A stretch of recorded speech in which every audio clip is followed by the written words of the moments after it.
그 후에 그들이 왕을 구하거늘 하나님이 베냐민 지파 사람 기스의 아들 사울을 40년간 주셨다가 패하시고 다윗을 왕으로 세우시고 증언하여 이르시되 내가 이새의 아들 다윗을 만나니 내 마음에 맞는 사람이라 내 뜻을 다 이루리라 하시더니 하나님이 약속하신 대로 이 사람의 후손에서 이스라엘을 위하여 구주를 세우셨으니 곧 예수라.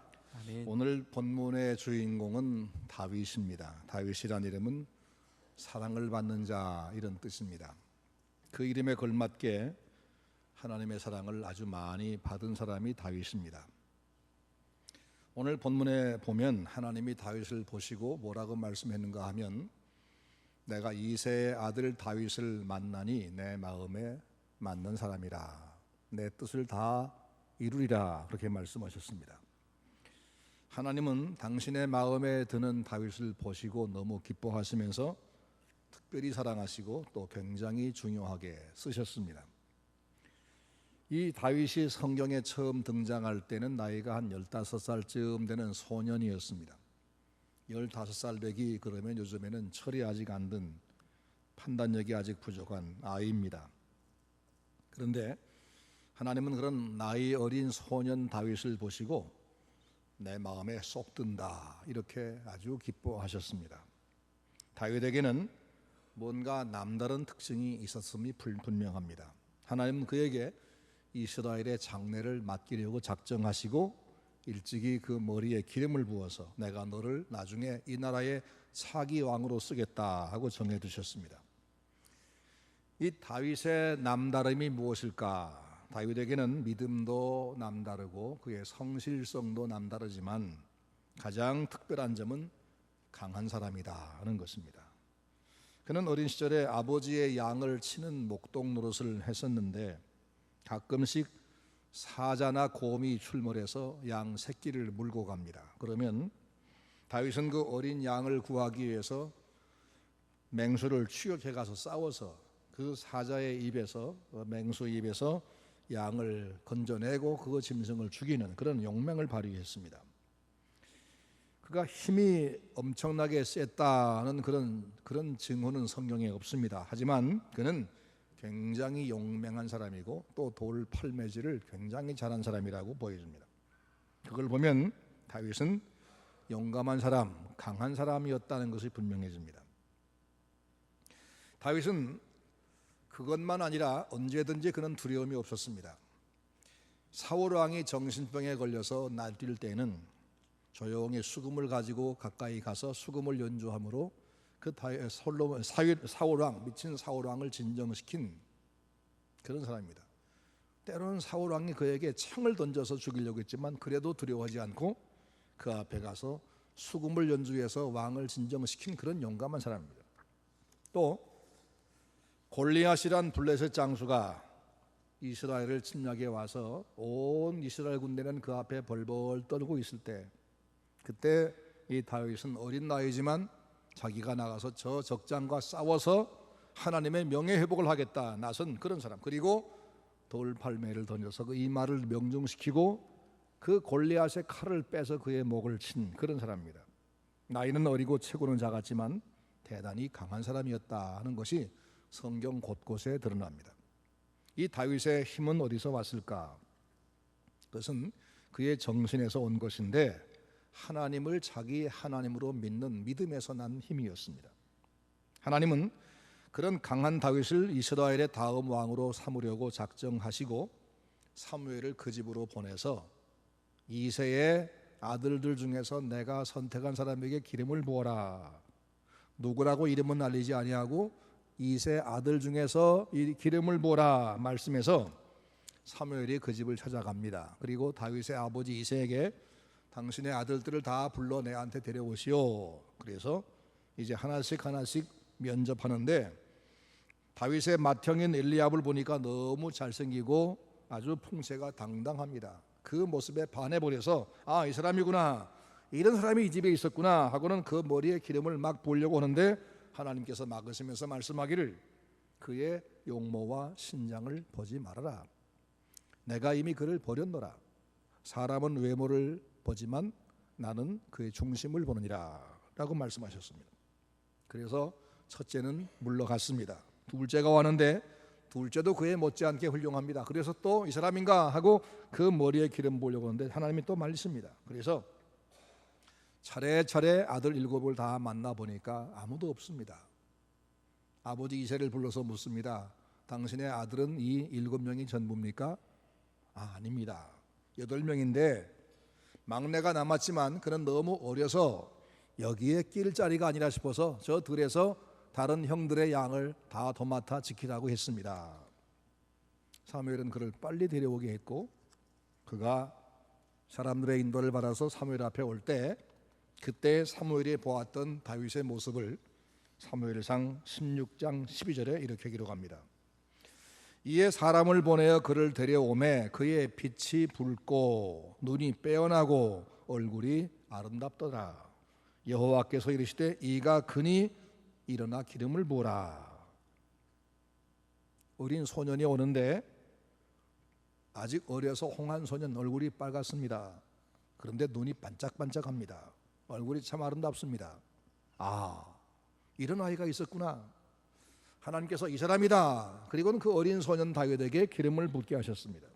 아직 어려서 겉모습은 왕이 될 위엄이 보이지 않았지만 또 힘이 센 사람이 아니었지만 대단히 총명해 보였습니다. 하나님은 그 다윗을 그 속 중심을 보시고 그 용맹을 보시고 그 믿음을 보시고 그를 선택하신 겁니다.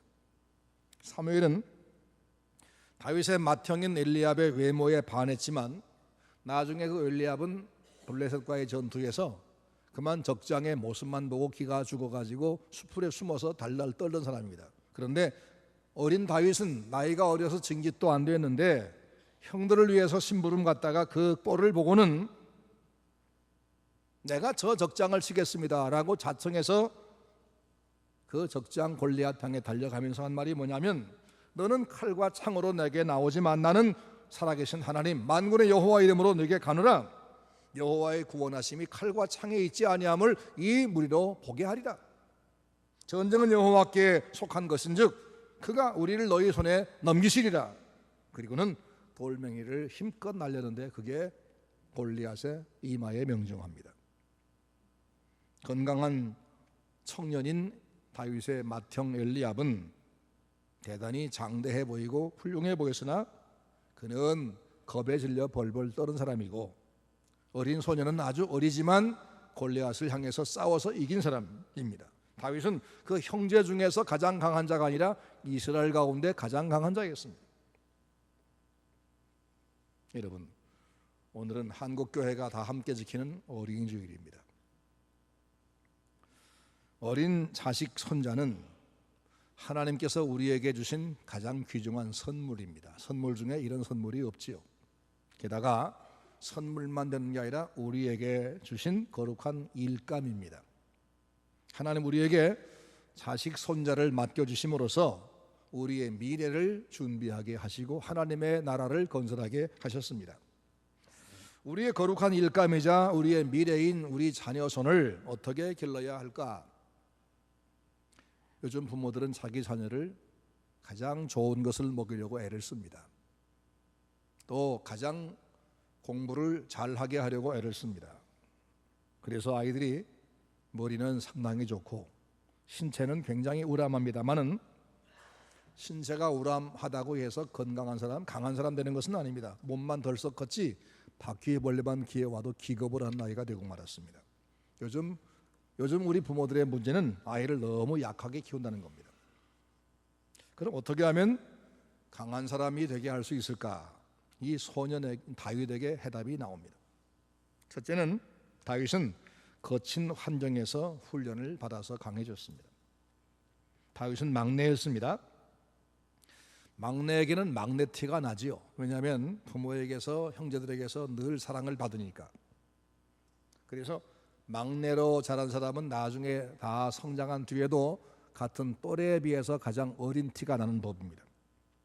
요즘 자녀 수가 다 적어서 아들이 하나, 겨우 하나, 둘, 그래서 아이가 다 온통 사랑을 받으며 자랍니다. 그래서 오늘 이 시대 아이는 모든 아이들에게서 이 막내 티가 납니다. 그런데 다윗이 성장할 시대에는 막내가 사랑을 받는 시대가 아니었습니다. 막내는 무시당하는 시대였습니다. 장자는 배나 특별하게 여기고 막내는 무시하던 시대. 예를 들면 사무엘이란 존귀한 분이 자기 가정에 와서 차기 왕감을 선택한다 하는 그런 엄청난 사건이 자기 가정에서 벌어지고 있는데, 위에 형 7만 다 불러갔지 이 막내 다윗은 제껴놓았습니다. 너는 야 여기 길다리가 아니야. 그러면서 그 형들의 양까지 혼자 다 도맡아서 지켜야만 했습니다. 그러니까 다윗은 막내라서 귀여움받은 것이 아니라 막내라서 더 험한 생활을 했습니다. 무시를 당하며 더 많은 일을 했습니다. 결과적으로 그런 환경이 그를 강하게 만든 겁니다. 형들이 쉴 때도 쉬지 못하고 양을 돌봐야 됐고, 그래서 형들보다 맹수와 접할 기회가 훨씬 더 많아진 다윗. 형들이 다 집으로 가고 혼자 들판에 양을 지키는데 맹수가 덤벼듭니다. 아무리 소리 질러도 누구 하나 도와줄 리가 없습니다. 그럴 때 저 무서운 짐승과 싸워서 양들을 내가 구해내야 된다, 이런 무거운 책임감이 그에게 다가옵니다. 이것이 바로 그를 강하게 만들었을 겁니다. 다윗은 내가 맡은 우리 아버지의 양을 지키려고 하면 내가 강해야 된다. 그래서 그는 계속해서 아마 돌 팔매질을 연습했을 겁니다. 내가 강해지지 아니하면 내 양만 아니라 내 생명도 위태로워진다. 나는 강해야 된다. 그래서 그는 누구에게도 어떤 환경에도 굴하지 않는 이런 담대한 사람이 된 것입니다. 오늘 우리 주변에는 자식을 과보호하는 부모가 많습니다. 다 커서 제가 다 수조질할 수 있는데 가서 쫓아다니면서 밥을 떠넣어주면서 먹으라고.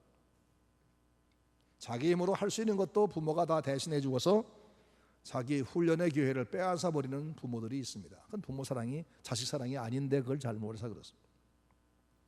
그렇게 약하게 키워서 어디 쓰겠습니까? 그런 마마보이가 나중에 자라서 장가를 가면 남의 집 딸만 평생 고생시킵니다.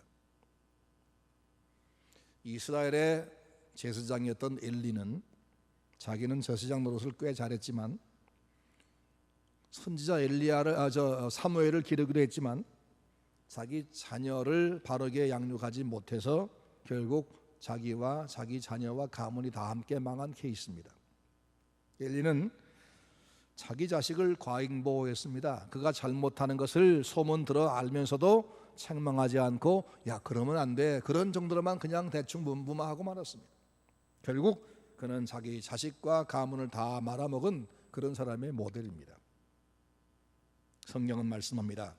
마땅히 행할 길을 아이에게 가르치라. 그리하면 늙어도 그 길을 떠나지 아니하리라. 잠언 22장 6절 말씀. 그리고 또 있습니다. 아이의 마음에는 미련한 것이 있나니 징계하는 채찍이 이를 멀리 쫓느니라. 잠언 22장 15절 말씀입니다. 자녀를 바르게 양육하기 위해서 때로는 합당한 징계가 채찍이 필요하다라고 말씀했습니다. 오늘 아이들은 온갖 죄악에 노출되어서 자라는 것도 문제지만 사실은 부모가 그 죄에 대해서 별로 타치하지 않고 채찍하지 않고 덮어주고 넘어가는 것이 더 큰 문제입니다. 아이들은 선악을 제대로 구분하지 못합니다. 그러기에 부모가 채찍을 함으로써 이건 굉장히 무거운 죄구나, 이걸 해서는 안 되는구나 하고는 깨닫게 하고 교육을 시켜야 되는 겁니다. 자녀가 잘못된 길을 가는 것을 제지하지 않아서 그 아이가 망하게 되면 그 책임은 부모에게서 하나님이 부모에게 물으시는 겁니다. 폴 디 마이어라는 사람이 그리스도인의 인격 개발 이런 책을 썼는데 그 책에서 자녀를 마약과 알코올에 중독되게 하는 방법에 대해서 이렇게 지적합니다. 다음 몇 가지만 하면 틀림없이 알코올과 마약에 중독될 테니까 그렇게 해봐라. 첫째, 사랑한다는 구실로 비위 맞추는 데만 노력해라. 둘째, 폭력은 좋지 않은 거니까 애가 잘못했을 때 말로만 하고 절대로 회초리는 들지 말아라. 셋째, 아이가 잘못 저지르거든 그 아이에게 책임을 지우지 말고 부모가 대신 책임을 져주어라. 그러면 반드시 아이는 마약과 알코올에 중독될 것이다. 무슨 얘기입니까? 그렇게 하면 안 된다는 얘기죠. 어른이 없는 아이들, 아픈 것을 모르는 아이들, 책임질 줄 모르는 아이들을 키우면 약해 빠져서 나중에 어려움 당하면 감당을 못하고 극단적 선택을 하고 범죄하게 된다는 겁니다. 여러분 자녀는 지금 너무 약하게 기르지 않습니까? 부모가 자식을 사랑하는 것이 옳지만, 사랑하지만 비율을 맞추는 것이 사랑이 아닙니다. 어려서부터 부모가 비위 맞추면 끝까지 그렇게 하다가 말 겁니다. 미국의 식물학자인 베어 뱅크라는 사람이 선인장에 대해 연구를 했습니다. 선인장은 해가 아주 강한 지역, 강우량이 아주 적어서 물이 귀한 지역, 그리고 짐승들이 뜯어먹는 그런 상황, 거기서 자라기 위해서 선인장은 무서운 가시를 가지고 있습니다. 근데 이 베어 뱅크 박사가 선인장을 가지고 실험을 합니다. 햇빛이 아주 부드럽고 습기가 늘 촉촉하고 그리고 누구도 와서 뜯어먹지 않은 그런 환경에서 선인장을 계속 키웠더니 나중에 선인장은 날카로운 가시가 아니라 부드러운 수염이 나더랍니다. 여러분 자녀가 살아갈 미래 세상은 사막보다 더 황량한 세상입니다. 옳고 그름에 대한 분별력도 더 없어진 세상입니다. 속이고 속는 이들이 가득한 세상입니다. 그런 세상에 여러분 자녀가 이제 살아가야 할 터인데 지금 여러분이 너무 과보해서 그런 환경에 대해서 적응하지 못하게 하면 거칠고 사나운 환경에서 그가 살아남겠습니까? 바르게 살겠습니까?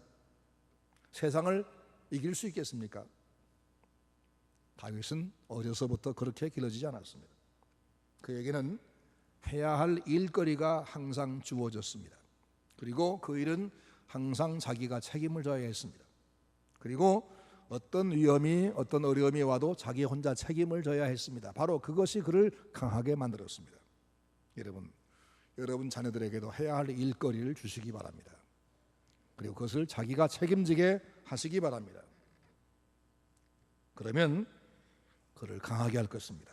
여러분 자녀를, 여러분 손자들을 다윗같이 강한 사람으로 기르시기를 바랍니다. 둘째는 다윗은 성령의 감동으로 강한 사람이 됐습니다. 다윗의 가문은 믿음이 훌륭한 가문입니다. 그래서 어려서부터 하나님 말씀을 배웠고 하나님의 살아계심, 하나님의 선하심, 하나님의 은혜 이걸 배우고 살았습니다. 근데 그가 10대 중반에 사무엘을 통해서 기름 부음 받고 내가 장차 이스라엘의 왕이 돼야 한다 이렇게 기름 부음 받은 뒤에는 그가 성령 충만을 체험합니다. 사무엘상 16장 13절 말씀 보면 이렇게 써 있습니다. 사무엘의 기름 뿔 병을 가져다가 그에게 부었더니 그날 이후로 다윗이 여호와의 영에게 크게 감동되니라. 그가 임명을 받은 뒤에 성령의 감동을 받고 성령 충만 받았다. 이 성령의 감동 때문에 그는 강해져서 아무것도 두려우지 않고 아무도 당할 수 없는 그런 더욱 강한 사람 되었다는 겁니다. 다윗의 형들을 포함한 이스라엘 모든 군인들이 블레셋 장수인 골리앗의 그 외모에 그만 기가 죽어서 수풀에 숨어 달달달달 떨고 있을 때 블레셋 그 군대 앞에서 떠는 그 군대 자기 군대 모습을 보고는 너무 속이 상해서 제발로 왕에게 가서 제가 싸우겠습니다라고 신청을 합니다. 왕이 말립니다. 야 너는 안 돼. 넌 안 돼. 네가 칼이 있니? 네가 경험이 있니? 그때 다윗이 왕에게 이렇게 말합니다. 주의 종이 아버지 양을 지킬 때 사자나 곰이 와서 양떼의 새끼를 물어가면 내가 따라가서 그것을 치고 그 입에서 새끼를 건져내었고 그것이 일어나 나를 해하려 하면 내가 그 수염을 잡고 그것을 죽였나이다. 주의 종이 사자와 곰도 쳤은즉 살아계신 하나님의 군대를 모독한 이 할례 받지 아니한 블레셋 사람이리까 그가 그 짐승들 중에 하나같이 되리이다. 얼마나 용맹합니까? 얼마나 무섭습니까? 그리고는 완전 무장한 골리앗을 향해서 돌멩이를 가지고 달려가서 그를 쳐 이겼습니다. 그가 한 말이 뭡니까? 너는 칼과 창을 가지고 내게 오지만 나는 살아계신 만군의 여호와 이름으로 너에게 가노라. 이게 바로 10대 청소년 입에서 나올 수 있는 말이겠습니까? 성령 충만하지 않고는 이럴 수가 없는 겁니다. 다윗의 이런 강함은 성령을 받은 믿음에서 나온 힘이었습니다. 오늘 우리 신약시대 성도는 누구나 성령 충만을 받을 수가 있습니다. 어린아이도 하나님을 믿고 믿음으로 주님을 영접하면, 그리고 성령을 구하면 성령 체험할 수가 있습니다. 예수를 구주로 믿고 영접한 사람은 누구나 성령 받는 건 당연한 겁니다. 근데 어린아이들은 아직 어려서 성령 받지 못할 것이다, 이건 어른들의 착각입니다. 실제로 10살도 되기 전에 성령 충만을 받아서 위대한 인물 된 사람들은 역사상에 많습니다. 폴리갑이라고 하는 초대 교부는 9살 때 성령 충만을 체험한 사람이고, 미국에서 가장 탁월한 지성으로 꼽히는 에드워드라는 사람은 7살 때 성령 충만을 체험했고, 모라비안이라고 하는 선교단체로 기독교 사회를 바꿔놓았던 독일의 진센돌프 백작은 4살 때 성령 충만을 체험했답니다. 그 진센돌프가 어려서 연필을 가지고 처음에 글씨를 배울 때 쓴 글 중에 사랑하는 주님, 주님은 나의 것이고 나는 주님의 것입니다, 이렇게 썼답니다. 이 성령 충만하지 않고는 어린아이에게서 이런 말이 나오겠습니까? 어린아이도 하나님을 믿는 믿음 안에 거하고 하나님을 정말 사랑하면 성령께서 그 안에 역사하시는 겁니다. 그리고 그 사람은 강하게 되는 겁니다. 요한일서 5장 4절 말씀 보니까 대저 하나님께로 난 자마다 세상을 이기느니라 라고 했습니다. 성령 받아 중생한 사람, 하나님께로부터 거듭난 사람, 이 사람은 험하고 거친 세상이 아무리 강하다 해도 그것을 이겨서 세상이 감당할 수 없는 사람이 된다는 겁니다. 경제적인 힘이 내게 강하다 해도, 신체가 아무리 건강해도, 정치적인 힘을 내가 갖고 있다 할지라도 잠시 강한 채 할 수 있지만 진정한 강함이 아닙니다. 그러나 성령을 내 마음에 모시고 주님과 내가 함께하면 세상을 악하게 만드는 사탄과 나를 계속해 넘어뜨리려는 악을 이기며 어떤 문제도 이길 수 있는 그런 진정한 강한 사람이 되는 것입니다. 요즘 발생하는 강력 사건 중에서 10대가 저지른 범죄가 점점 비율이 높아진다고 하지요. 그래서 10대가 참 무섭다, 10대가 제일 무섭다. 농담으로 북한의 김일성이가 김정일이가 못 쳐들어온 이유가 뭐냐면 중이가 있어서, 한국엔 중이들 때문에 못 들어온다고 합니다. 근데 이들이 그렇게 거친 행동하는 것은 강해서가 아니라 사실은 약해서 그렇습니다. 선악을 분별하는 힘이 약해서 그렇고, 자기 제어의 능력이 약해서 그들이 범죄에 빠지고 극단적 행동을 하는 겁니다. 오늘날 아이들은 심신이 허약해서 어려움 당하면 그걸 극복할 방법을 찾지 못하고 극단적인 선택하기 때문에 사고를 치는 겁니다. 오래전에 어느 가정에 신방을 갔다가 참 너무나 감사한 모습을 보았습니다. 40대 후반에 안정적인 직업을 가진 부부였는데 초등학교 다니는 아들과 딸을 키우고 있었고 연로한 부모님을 모신 그런 평범한 가정이었습니다. 신방 가면서 제가 가정에 기도 제목이 있으면 써내시오라고 했더니 2가지를 썼습니다. 하나는 우리 가정에 지금 누구누구를 전도하는데 전도 열매를 맺게 해주세요, 이게 첫 번째였고, 둘째는 초등학생인 우리 아들과 딸이 성령 체험을 하게 해주세요, 이것이었습니다. 저는 이런 기도를 본 적이 없어서 너무너무 감사했습니다. 금년도에도 서문교회 성도 가정을 신방했지만 이런 기도는 제가 본 적은 없습니다.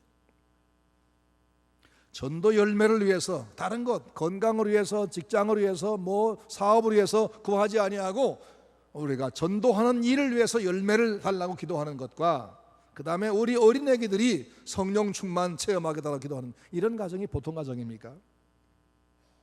저는 그때 생각하기를 한 20년이 지나면 저 아이들이 참 대단하게 되겠다, 그런 희망을 가졌습니다. 왜냐하면 그 가정을 성령께서 가만 두실 리가 없기 때문입니다. 성령은 전능하신 하나님의 영입니다. 히브리 11장 말씀 보니까 믿음으로 승리한 사람들을 쭉 열거를 하고 나서 그들은 믿음으로 나라들을 이기기도 하고 의를 행하기도 하고 약속을 받기도 하고 사자 입을 막기도 하고 불의 세력을 멸하기도 하고 하면서 쭉 열거한 다음에 이런 사람은 세상이 감당하지 못하도다라고 했습니다. 믿음으로 살며 성령 충만한 사람을 당하리가 세상에 없다는 겁니다. 그런데 하나님의 성령은 하나님의 말씀을 듣고 그 말씀에 순종하여 사는 사람에게 임하기 때문에 여러분의 아이가 어려서부터 성경 말씀을 배우고 그 말씀에 순종하도록 그렇게 길러야 그 아이가 성령 충만을 경험하게 되는 겁니다. 어려서부터 말씀을 배우고 순종하게 살아서 순종에 살아서 성령 충만을 받게 되면 하나님의 지혜가 그들과 함께 할 것이고 하나님의 힘이 그들과 함께 할 것입니다. 아이들이 학원에는 빠질지라도 교회에는 빠지지 않게 하시기 바랍니다. 교회에서 하나님의 말씀으로 자라게 하시기 바랍니다. 교회를 그 아이가 자기 교회가 되게 하고 자기 영적 가정이라고 여기도록 하시기 바랍니다. 그러면 그 아이가 세상이 감당할 수 없는 강한 사람이 틀림없이 되고 말 것입니다. 그렇게 하시기를 주의 이름으로 축원합니다. 세 번째로 하나님께 받은 사명감이 다윗을 강하게 만들었습니다. 하나님은 어린 다윗의 머리에 기름을 부어서 이스라엘 차기 왕으로 지목하셨습니다. 그날 이후로 다윗은 내가 장차 이스라엘을 이끌어야 된다 이런 생각을 날마다 했겠죠. 그래서 내가 더 강해져야 된다. 나는 이스라엘의 장래를 책임져야 할 사람이야. 내가 약하면 나라가 큰일 나. 나는 하나님께서 내게 맡기신 백성들을 보호해야만 돼. 그러기에 내가 약하면 안 되고 난 강해져야 돼. 이런 사명감으로 충만한 그는 약할래 약할 수가 없었을 겁니다. 하나님께서 여러분에게 맡기신 여러분의 자녀손 어떻게 하십니까? 그 아이 마음속에 가슴속에 사명감을 채워줘야 됩니다. 너는 하나님의 사람이야. 세상 사람들 모두가 다 자기 이익을 위해서 자기 자신을 위해 살지라도 너는 하나님께서 기뻐하는 생활을 해야만 돼. 너는 하나님의 일꾼이야. 그래서 하나님이 너를 믿는 우리 가정에 주신 거야. 너는 정의를 위해 살 사람이야. 아이에게 이런 사명감을 계속 심어주면 그 아이가 당연히 강해지는 겁니다. 너는 장차 약한 사람들을 돕고 하나님께 영광 돌리며 살아야 할 사람이다. 그렇게 되려면 오늘 내가 하나님 말씀 배우며 하나님 말씀 앞에 순종해야 하나님 나와 함께 하신다. 이렇게 하면 그 아이가 사명감 가지고 살게 되고 그리고 힘들 때에도 견뎌내게 되고 유혹이 다가와도 뿌리치는 아이가 되는 겁니다. 시편 127편 말씀 보니까 젊은 자의 자식은 장사의 수중의 화살 같으니 이것이 그 화살통에 가득한 자는 복되도다라고 했습니다. 여기서 어린 자식은 화살과 같다라고 말씀했습니다. 그러면 부모는 활과 같은 거지요. 그렇죠? 그럼 활의 사명이 뭐지요? 화살을 쏘아 보내는 겁니다. 활의 사명은 뭐죠? 활이 밀어주면 딴뜻하게 날아가서 관역에 명중하는 겁니다. 활이 없이는 화살은 날아가지 못합니다. 부모는 여러분에게 맡긴 자녀가 하나님께서 왜 이 아이를 하필 우리 가정에 맡기셨나? 하나님께서 왜 이 아이에게 이런 재능을 주셨나? 하나님이 이렇게 쓰려고 하시는구나. 이걸 먼저 발견해내고 그 아이가 그 길로 가도록 힘껏 사명감으로 밀어주는 것, 이게 바로 부모 역할입니다. 그렇게 하면 그 아이는 강력한 화살이 될 것입니다. 내 자녀의 마음속에 사명감을 심어주려고 하면 부모가 말만 잘하는 게 아니라 행동으로 보여줘야 됩니다. 대학까지 다니면서 16년 동안 학교에서 배운 영향력보다, 학교에서 받은 영향보다 집에서 날마다 보고 배운 부모에게서 받은 영향이 훨씬 큰 겁니다. 자녀의 눈에 비친 내 부모가 사명감도 없이 목적도 없이 하루하루 그저 먹고 사는 거기에만 목적이 있다 그러면 아무리 부모가 너 사명감 있는 살아라고 말해봐야 소용이 없습니다. 부모가 확실한 믿음과 사명감으로 오늘을 살아야 그 자녀 교육이 되는 겁니다. 오늘 어린이 주일은 1년 내내 아이 뜻을 받아주면서 오냐 했는데 오늘은 어린이날이니까 더 배로 더 오냐 해주고 선물 한 알음 안기는 날이 아닙니다. 이날은 이 아이를 내게 맡기신 이 아이의 주인이 누구신가를 생각하고, 내가 주인이 아니고 하나님이 주인이시구나. 둘째, 내가 그동안 하나님이 내게 주신 내 일감인 이 아이를 바르게 길러왔나, 내가 하나님 앞에 충성한 것인가를 돌아보는 것이고, 그리고 이들을 내가 하나님 앞에 바르게 기르겠다 작정하고, 그리고 그들에게 우리의 미래가 달려있다 생각하면서 이 아이를 소중히 여기는 날이 바로 어린이 주일입니다. 세상 사람들은 자식이 공부를 잘해서 좋은 대학에 들어가고 나중에 좋은 직장에 들어가서 돈 많이 버는 것, 이것이 목적이기 때문에 그저 공부만 잘하면 됩니다만은, 우리는 이 아이가 우리의 미래일 뿐 아니라 하나님 나라 건설의 귀한 자제이기 때문에 이 아이에게 그가 누구인가, 무엇을 할 사람인가, 사명감을 심는데 주력해야 되는 겁니다. 사랑하는 성도 여러분, 여러분에게 맡기신 여러분의 자녀 손을 강하게 기릅시다. 그 아이들이 자기 일을 갖게 하고 자기 책임을 지게 길러주십시다. 그리고 하나님 말씀으로 바른 신앙 갖게 하고 성령의 감동과 인도를 받도록 신앙으로 기릅시다. 그리고 이 세상에서 하나님의 뜻을 이룰 사람이라는 사명감을 가지게 하십시다. 이것이 바로 우리 아이들을 강하게 키우는 방법이고, 하나님께서 내게 맡기신 내 사명을 감당해서 하나님 앞에 충성하고, 그리고 우리가 보람을 함께 얻는 방법입니다. 서문교회 성도 여러분과 여러분의 모든 자녀손들이 다 이 길로 가게 되기를 주님의 이름으로 축원합니다.